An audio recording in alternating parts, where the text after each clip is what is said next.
তোকে বারবার নিষেধ করেছি আয়নার সামনে অর্ধউলঙ্গ হয়ে কাপড় পাল্টাবি না। খালার কথা শুনে আয়নার সামনে থেকে সরে গিয়ে গায়ের উপর ওড়না জড়িয়ে নিল নীলা। খালা বিড়বিড় করতে করতে নীলার রুমে ঢুকলেন। নীলা ভাবলেশহীন চেহারায় বিছানার উপর এলোমেলো করে রাখা জামাকাপড় ভাঁজ করতে মনোযোগী হয়ে গেল। রাতের বেলা আয়না দেখবি না আর আয়নার সামনে কখনো কাপড় বদলাবি না বলে দিচ্ছি। আমি পর্দা এনে দিচ্ছি, আয়নাটা রাতের বেলা পর্দা দিয়ে ঢেকে রাখবি। খালা, তাতে কি হয়? এত খুঁতখুঁতো হলে চলে বলো?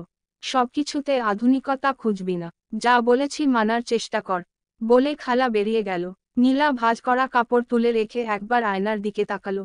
নীলা অত সাজগোজ প্রিয় না হলেও আয়না দেখতে বেশ পছন্দ করে। আয়নার দিকে তাকিয়ে নানা বেশে, নানা অঙ্গভঙ্গিতে নিজেকে দেখে কল্পনা করতে তার ভীষণ ভালো লাগে।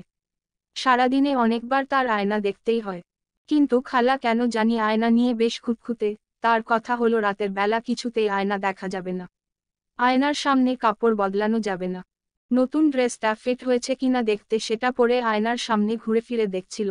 খালা সেটা দেখে কাপড় বদলেছে ভেবে বকা দিয়ে গেল। খালার এমন আচরণ নীলাকে বিস্মিত করে।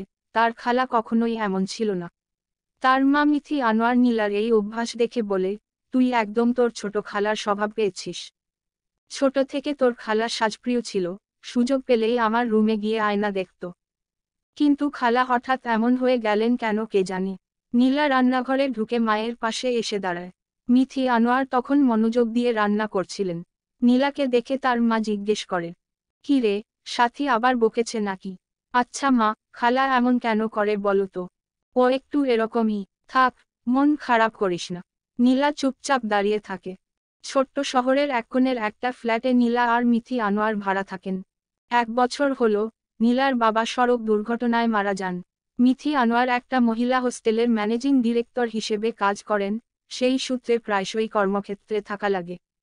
নীলাও হোস্টেলে থেকে পড়াশোনা করত, বাবা মারা যাওয়ার পর মায়ের কাছে চলে আসে। কাছের ভার্সিটিতে অনার্সে ভর্তি হয়। বেশ কয়েকদিন হলো তার খালা তাদের বাসায় এসেছেন। অদ্ভুত ব্যাপার হলো, সে প্রায় 9-10 বছর ছোট খালাকে দেখেনি। সবাই ভেবেছে সে তার প্রেমিকের সাথে পালিয়ে গেছে। এত বছর বাদে ফিরে আসার পর খালাকে নিয়ে নীলার নানার বাড়িতে ঝামেলা চলছিল। মিথি আনোয়ার জানতে পেরে ছোট বোনটাকে নিজের কাছে নিয়ে আসেন। বোনের এসব অদ্ভুত আচরণ অবাক করে নীলার মাকেও। তোর বিছানা মুখোমুখি ড্রেসিং টেবিলটা রেখেছিস কেন? খালার কথাটা শুনে নীলা খাওয়া বন্ধ করে মায়ের দিকে এক পলক তাকায়। ওইদিকে আলোর ফোকাস ভালো পড়ে খালা Place সরিয়ে my ফেলবি। YouTube channel রাতে যদি subscriber হঠাৎ bill ঘুম on me. ভাঙে উঠে বসলেই আয়নার দিকে চোখ যাবে। আর তুই তো এত বলার পরও পর্দা দিয়ে আয়না ঢাকিস না। মিথি আনোয়ার বোনের দিকে তাকিয়ে বললেন, সাথী, তুই আসার পর থেকে আয়না নিয়ে এমন করছিস কেন? তুই নিজেও তো আগে নীলার মতো ছিলি। বুবু, এটা ভালো না তাই বললাম। আর নীলা রাত বিরাতে ছাদে যায় কেন? রাতে ছাদে যাওয়া একদম ভাল না।